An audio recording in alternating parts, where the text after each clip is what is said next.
Hi guys, welcome to No Holds Barred TV 6 Degree Separation Chats with Bradley Bernstein this evening. Thanks for checking and thanks for hanging with me, you guys. I mean, we are well over 40,000 views in 5 weeks, so what else can I say? I'm enjoying these interviews. And it seems that everybody else is. So I have a special weekend guest this evening that I've been saving up because, anyway, his name is Bradley Bernstein. Um, well, he's a very modest gentleman, for starters. He is a wellspring of information everywhere from Hollywood to Broadway, particularly in the area of management, personal management, and of producing on both ends of the coast for the most part. And he, as I said, is a wellspring of information that I want to dive into. However, sometimes in the lead in, I said Bradley's a very modest gentleman.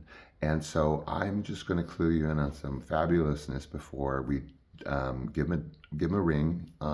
He's in a different time zone, so I want to catch him directly. And I just want to say that Bradley, as I knew him in 1999 when I first met him, I had switched from being a social worker to being a program officer.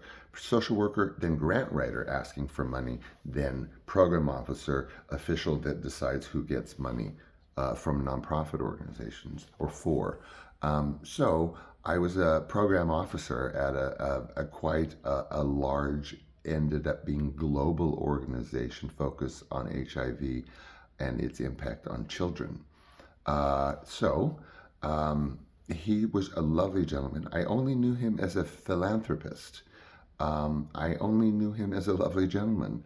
I only knew him, aside from his somewhat tireless behind the scenes sort of work. I mean, well behind the scenes of its creation. The whole Dream Halloween that there was associated with this organization was very much a part of folks like Bradley. And enough said. So Bradley, incidentally, also before I call him, I want you to know that Bradley showed me probably the chicest, loveliest evening of my life. During this philanthropy work where we were working closely with Kathy Brown, who is now the executive director of the the Elizabeth Taylor AIDS Foundation. And in that, there was business to discuss, of course, it's involving funds and children. And he decided to have this meeting with me, required to, discuss this. Dream Halloween was huge. Let's just put it that way. But in the midst of this, he brought me to a lovely screening at Paramount of an exceptional film, and we had a lovely conversation on the way to. And I wish I could remember the restaurant. It was in Beverly Hills, and it is a penthouse restaurant that you go into a very tiny little area, and it barely fits a elevator. And of course, you have to be a member or a solid in. And we went up to the penthouse, and it was outside al fresco. Oh my God, you guys. And the view of Beverly Hills and Los Angeles is just unbelievable. So I'm going to squeeze that in before I call him. And enough said about that.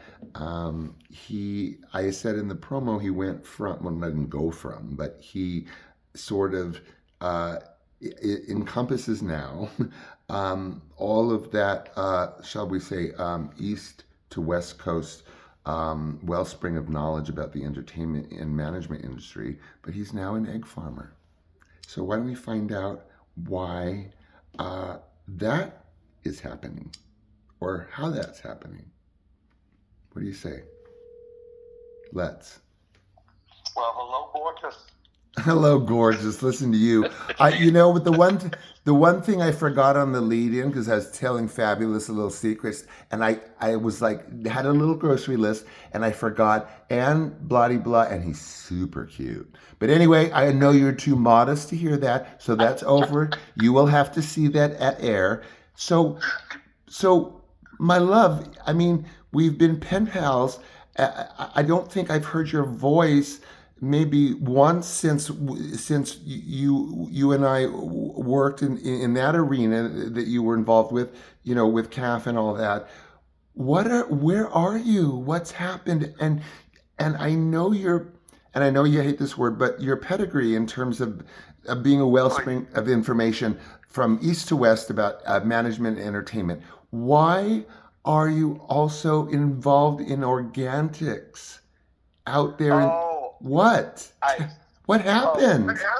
so I'm still a film and TV producer and Yes, talent manager in of, Broadway and West End and all that kind of stuff. of course. Um, about a year before COVID, Yeah, one of my dearest friends and client, yeah. who has been in the health and wellness industry, specifically with breath work, Oh, um, my was husband. working for Juliana Huff.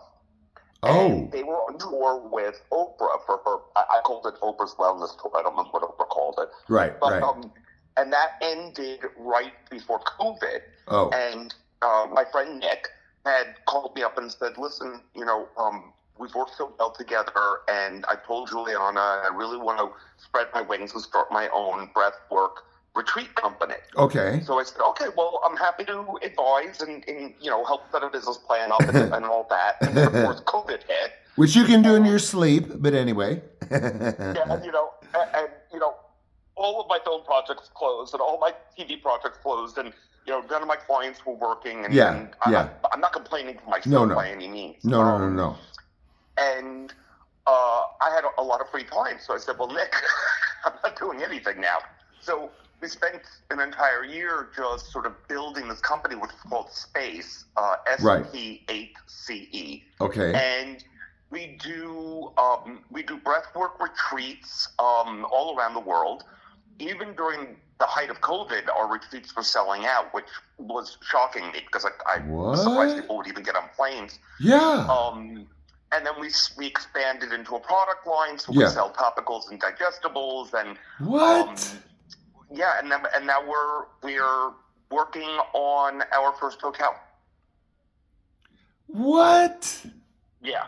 So, but the really cool thing, I'll be honest with you, Yeah, the yeah, really, yeah. really cool thing Yeah, about yeah. all of it was during COVID, I shot I did some test shoots um, for Space at a friend's house up in Calabasas. Okay. And it was a full crew, but it was all outdoors, it was all COVID safe. Okay. And it was the first set that I said to Nick, I said, we should incorporate some of the breath work, Right.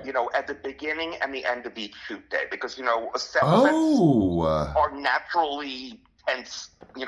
environments to begin Oh, with. way tense. And everybody, cast, all crew, PAs, Teamsters, everybody. Teamsters? No, Oh no. yeah. Had everybody standing in a huge circle outside holding hands. And then we did 10 minutes of meditation and breath work. What? And then we did 10 minutes at the end of each shoot day. And I had some of the burliest men and women in the Teamsters come up to me and go, "That was the most relaxed set I've ever worked on." Oh And I my went, "Okay, if it could work for the God. Teamsters, then that could work for anybody." Well, I was just gonna say that's like military approval. Yeah, it was truly amazing Yeah. experience. So I've been, of course, trying to use my entire contact base and say, "Listen, we'll bring this out on your set and Yeah, yeah. bring in our wellness." We work with another client of mine, Mona Sharma, Yeah. who's a big celebrity nutritionist and Oh. has a lot of her own product lines. So Oh. she makes the catering and the craft service menus. Wow. I ran a film a few years ago, and because I'm also a line producer, Well, so I've yeah, done films for earlier. other people, Yeah, yeah. and I said, I'm gonna bring this breath work on, but I'm also, not gonna offer sodas. We're not offering junk food. Right, right, I'm not forcing everybody to eat quinoa because right, I don't eat quinoa, but right, right. we're gonna make it much healthier. Yeah. And I have to tell you that just the entire change of attitude, especially when you get the sugar off of the set. Oh, the sugar craft service tables. Were they gone? Did you get rid of all those? Oh, well, we had everything organic, Okay. non-GMO, Okay. sugar-free, Okay. only like, fruit juice, Yeah. flavored things. Yeah. And outside of, 2 or 3 requests, and this set, I think we had about, give or take, we had 40 or 50 people every day. Yeah. And outside of 1 or 2 of the actors whose managers called me up and said, "You're really going to have Diet Coke here there for my client." I was like, stop. Okay, Stop. I'm not going to deny it for anybody. I'm just not having it out. It's in the rider. Right. But it was fabulous. So, oh, man. I like finding these connections between, my different lives. Yeah. And how to bring them all together. So right. That's been part of what I've been doing. But still, producing movies and TV shows and whatever. Of course you are. And so you've been consistent with that all along through this, of course, all these years doing that arena, working in that arena. Yes. Okay. I moved to LA when I was 25. Okay.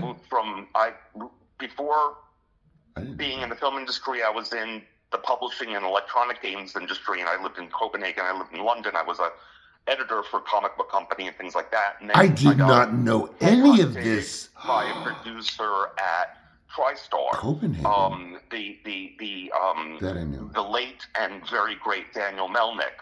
Yes, of course. DM. Yes. And he mentored me as a producer. So I was his assistant and driver, and right. gopher, and all these things that we all know about, when people can imagine from, the stereotypes of Hollywood. Yeah, of course. And, worked my way up at TriStar, and then Sony had then closed the label. Then they reopened it years later, but they closed the label. And okay, yeah. I went independent. One of my coworkers at TriStar, Alessandra Rand, was the head of Carlo Carlet's company. Carlo Carlet was a big Italian film director. He did Fluke and Flight of the Innocent. Oh my God! Was she in development with him, or? I'm sorry? Well, she was in development with his work, or She was the president of his company. Oh, gotcha. Okay.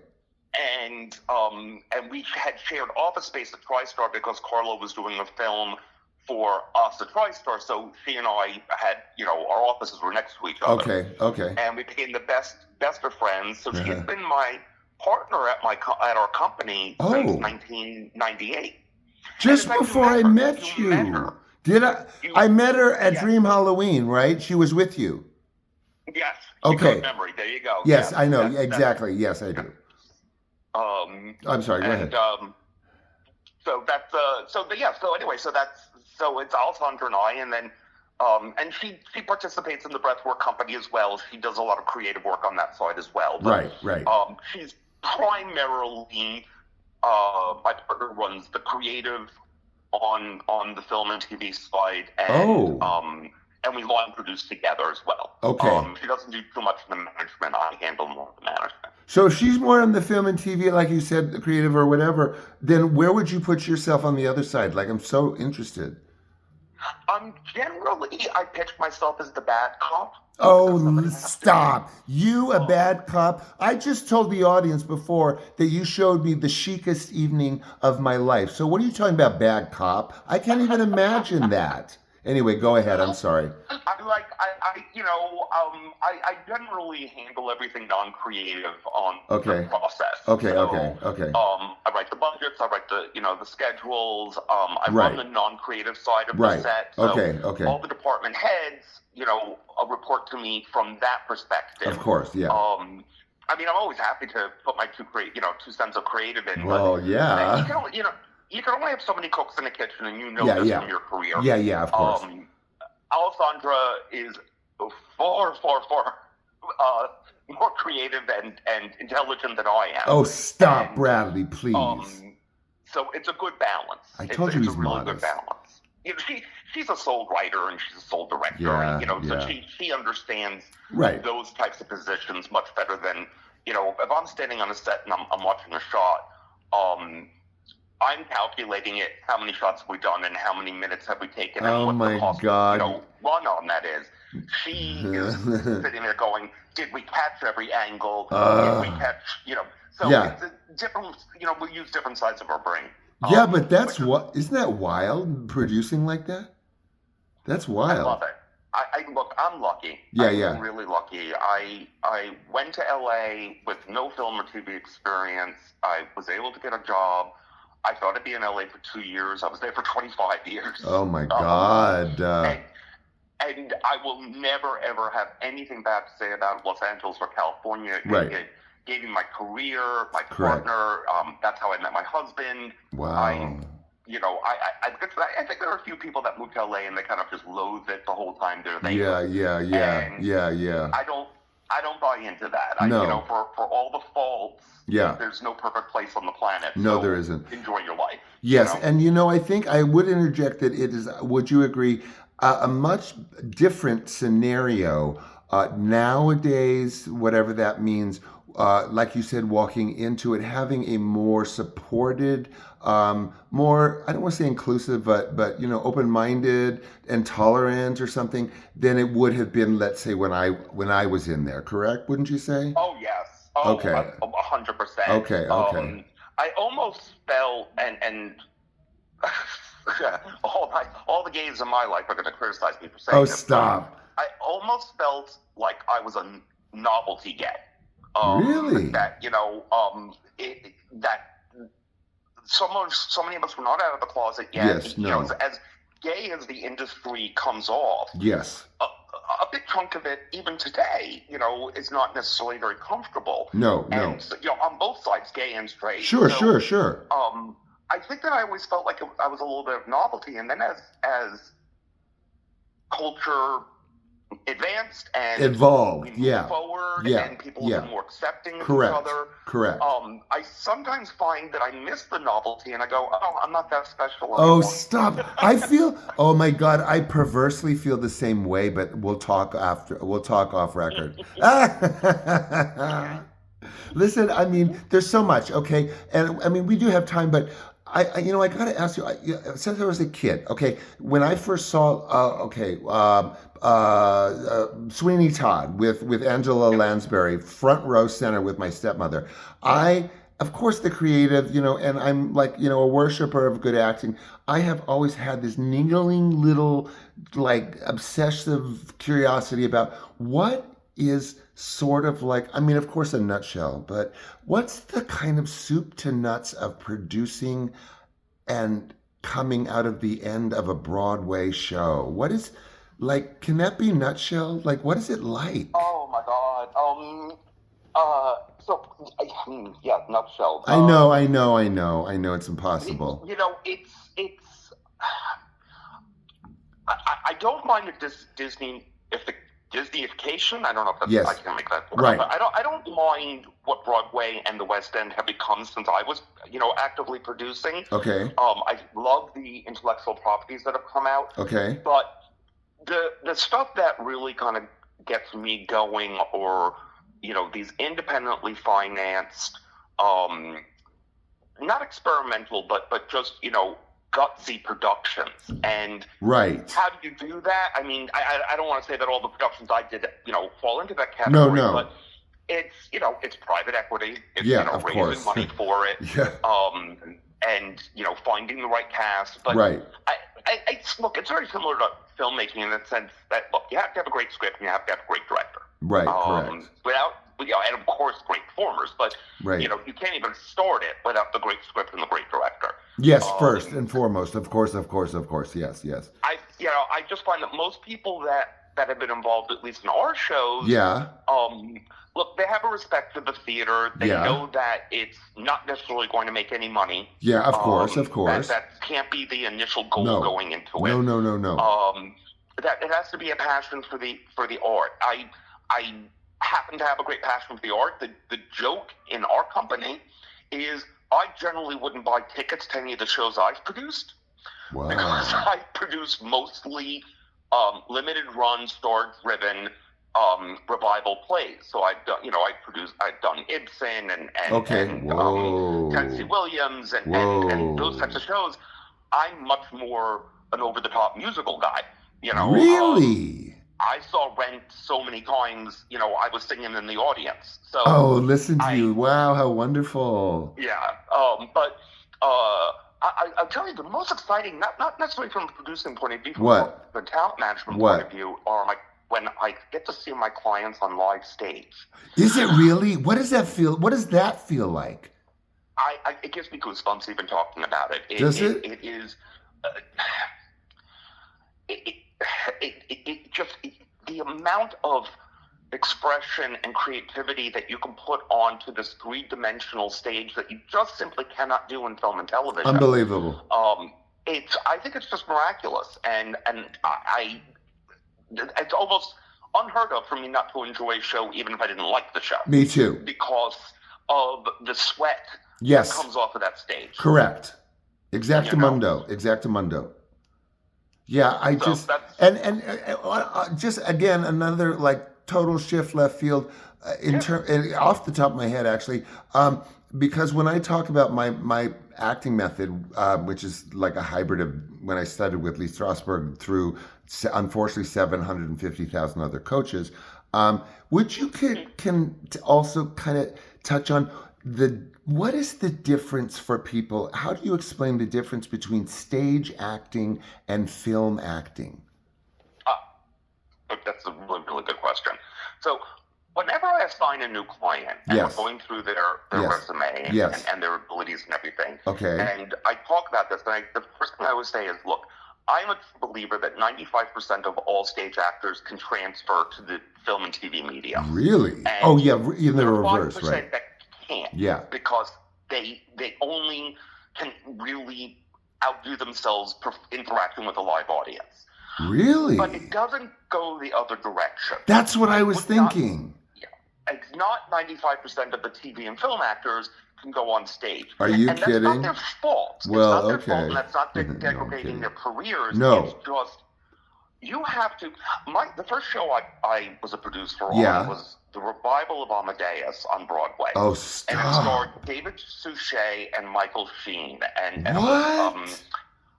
David Suchet mentored me, as a lead actor on a stage. He mentored me as a new, fresh wet behind the ear producer. The lead producer, Kim Poster, who was the most phenomenal theater producer on the planet. And all 15 shows I've been on, she has been the lead producer. So that's how phenomenal I think of her. Wow. But David explained it to me. He said, Bradley, every night I go on that stage and I look at the audience because I need to tailor it, my performance.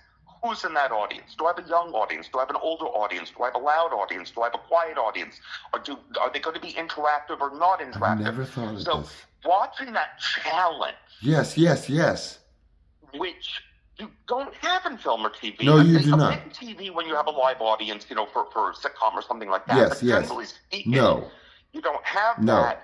And so you don't get the variety of performances. I mean, go to any Broadway show. I don't care if it's The Little Mermaid, or it's or it's the most intellectual show on the planet. Right. If you go multiple times, you're going to see different performances from the same. Oh my God, that is so true, and that's what I miss about acting. And the singular thing that I miss about acting is that you give the same life to life every night differently. And that's the brilliance of theater, which is why you can never ever replicate it. No, you duplicate. No, you can't. No. It just has its own place. Yes. I've been all over the world, Right. and I've been very, very fortunate in my life, and I've gone to stage shows, in foreign countries where they were American shows done in the local language, Yeah. and going to see shows that were in the local language that were not, shows that I was familiar with that were, local based creativity, and couldn't understand a damn word that was being said, but still understood. It's like look, most people that I know are not fans of opera. I'm not a huge opera. Oh my God! Perfect analogy. Tell me. Right? But Excuse me. people, we were talking about this a few weeks ago at a dinner party. I was like, one person said, "Yeah, I don't understand what's going on." I said, "You don't have to understand the language. The language is irrelevant. Oh God, Watch so the true. performance. Yes. Feel the music. Feel. It's going to tell you what the story is." Correct. And so I think opera is a great entree to it, because if you can, open yourself up to opera or ballet where Yeah. the language is the least important of what's being performed, Yeah. you're going to have a whole new Yeah. perspective and appreciation for, stage theater. Yeah. And I say, to anybody that hears this, that Don't tell me you're going to say go see opera to understand. Is that what you were about to say? no, I was going to say go support your local theater. Oh, well, that's better. Okay, well, that's so much more important. What I was going to say, and I was actually going to ask, is would you tell, in that regard, a new client, for example, go see an opera? Yes, absolutely. Wow. Absolutely. I don't require it. No, but, of course not. Absolutely. Would And you? if we're in the same city at the same time, I pick my clients and we go out all the time. It's less now because most of my clients are in LA and I relocated to the East Coast. Yeah. But absolutely. I try to, I like to remind, especially much, much younger actors. Yes, actresses, please. That this is a job. Mm-hmm. And if fame is what you want, that's totally cool. I support that. Right. If money is what you want, that's totally cool. I support that. Okay. But this is not, hey, I'm going to get discovered down the street. No, it's not. You have to exercise this muscle.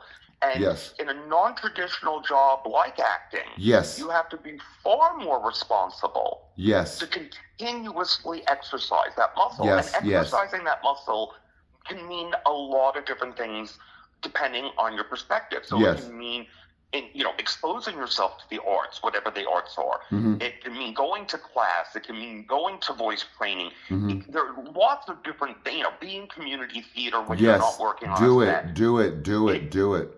But you have to be responsible. Yes. To constantly exercise that. That's the operative word, the responsibility part, wouldn't you say? Yes, absolutely. Okay. Because I've seen, look, it's easy. You reach a certain age, and it's easy to criticize the younger generations, just like we were criticized. Okay. But I'm not criticizing. I don't think that they're any lazier or more proactive than I was when I was in my 20s. Okay. I would have said it in my 20s, and I would say it today to people in their 20s. What? You have to take ultimate responsibility for your craft. Yes, you do. And sometimes that's hard when it's not a 9-to-5 job that has been where structure has been created for you. Oh, right. You got to create that structure. You have to have it. And like you would telecommuting, for example, or whatever. I mean, bad example, but but you have to. Yeah. Look, it's no different for myself. Okay. When I'm not on an active set or theater show, or whatever, I'm working from home. Yeah. Now, I could easily just kind of sleep in or, stay in my bathrobe all day or whatever. Okay. But no, you have to be responsible enough to create a routine that works for you. Okay. I'm not saying that it has to be the typical routine. I'm just saying you have to have a routine. Right. Okay. And that at least that's what works for me. Right. Well, there you go. So that's why I tell my clients. Yeah. When they first come on board, I was like, it's really important to have a routine and to be responsible for that. And I think that says, I don't know, Bradley, I mean, between teaching and acting and being obsessed with actors. Now, that just says a lot. But you know, I do try to keep us a little tight because I want. Yes. Usually I ask for a return visit. So can I let you go and will you promise me that? Absolutely, Okay, my love. love. Anytime, anything for you. You know that. This was an Okay, sweet absolute love. pleasure. Thank you for Okay. having me. Okay, I'll give you a buzz. Okay. Okay, bye. Bye-bye. Thanks, guys. I do try to keep these at 29 or so minutes, so I'm going to let you go. I love you. Thank you for joining this wonderful weekend of mine, and I will see you soon.